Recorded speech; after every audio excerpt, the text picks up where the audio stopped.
যদি এই শব্দের মাঝে এ ডিই থাকে সাধারণত কোনো কিছু প্রসেস হওয়া অর্থ দেয়। আছে হলো গ্রেনেড।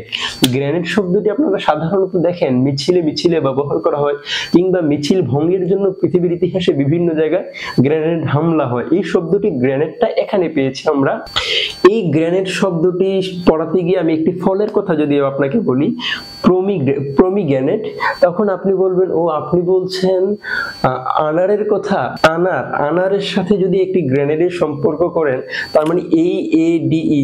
দেখেন আমি একটা কাজ করেছি এখানে, আমি হলো গ্রেনেড বানানটাকে ভুল লিখেছি, কিন্তু আপনি দেখেন আপনি যদি এ ডিই দ্বারা প্রসেস অর্থ দিয়ে এটা বুঝেন, তাহলে আপনি দেখবেন ও এখানে তো গ্র্যান্ডি হয়েছে, তার মানে ইজিলি এখানে এই বানানটাকে ক্রস করে আপনি লিখতেন GRANADE, এই গ্রেনেড। তার মানে প্রমিগ্রেনেট পড়েছেন, কিংবা গ্রেনেড শব্দটাকে যদি বিশ্লেষণ করেন, তাহলে আপনি ধরেই নেবেন এই গ্রেনেডটা ছোট একটা কিংবা আনারের বিচি সমৃদ্ধ কোনো কিছু বোঝাবে।